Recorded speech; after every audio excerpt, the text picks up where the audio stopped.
My research revealed serious inconsistencies in the way the state handles rape kits like this one.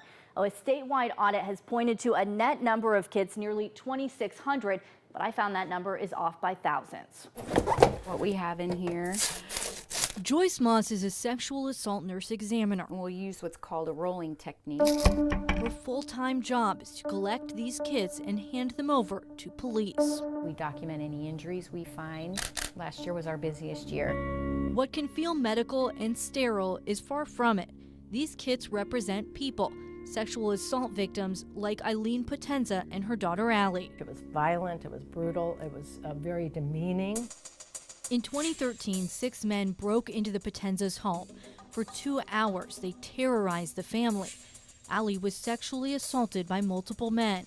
Eileen shot twice trying to escape, forced to drive to an ATM, and sexually assaulted in her car.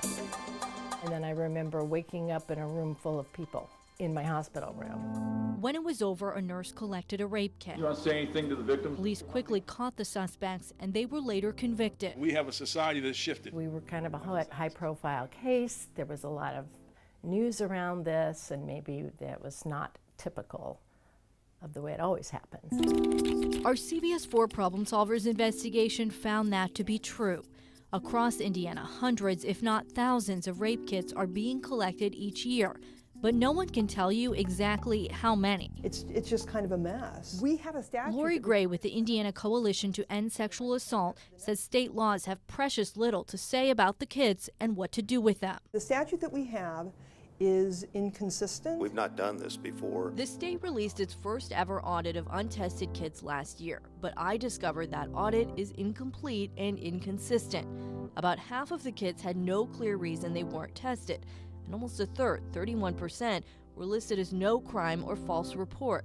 That's troubling since various national statistics estimate only 2 to 8% of reports turn out to be unfounded. Even more concerning, Marion County only reported 1 year's worth of numbers. And I understand from an audit standpoint. So I went to the person who compiled the data to get a more accurate number. At this point, do you know how many kits you have? Our estimation is around 6,500.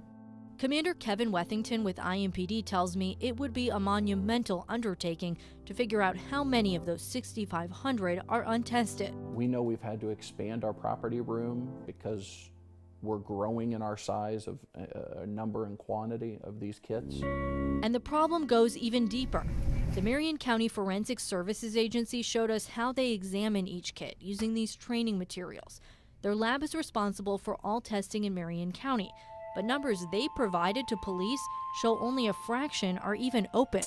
The numbers speak for themselves. In 2015, the county collected more than 400 kits where a victim agreed to report the crime. Of those, less than 100 were tested, only 24%.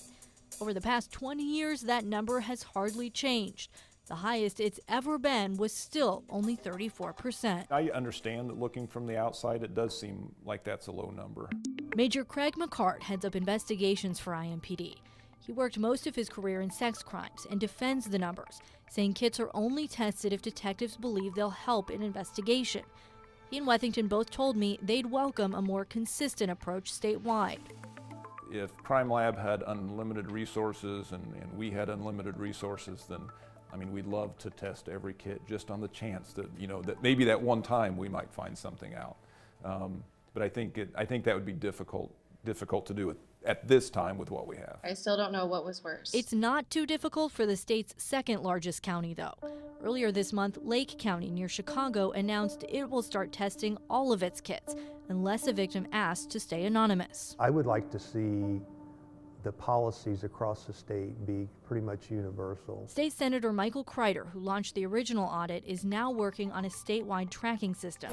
He agrees with advocates who want to see every non-anonymous kit tested in case it could identify serial rapists or reopen investigations. To me, that's just a basic logic. We should do everything we can to test every kit that's appropriate for testing. It can be very hard. For Joyce Moss, who spends her days face-to-face with the people behind the kits, and for Eileen and Allie Potenza, the hope is that Indiana recognizes it's time for change and that this time That change will come soon. I believe that patients are demanding a little more, demanding a little better. Talking and getting help are critical, and we have to do all we can to open the doors for people.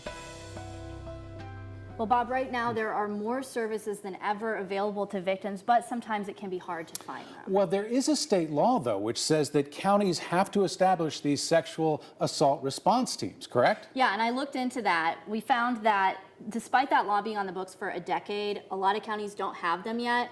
Also in Marion County, they never established a written protocol, though they meet once a month, and the statewide sexual assault response team has yet to meet this year. I know you've been investigating this for months, Jill. We're really just scratching the surface here. Absolutely, and we want to make sure that people know that if you or someone you know has been a victim of sexual assault, we did put a list of resources and places that you can go. That's at this story on our website and also on the CBS4 Indy app. It's a great resource. All right, Jill, thank you.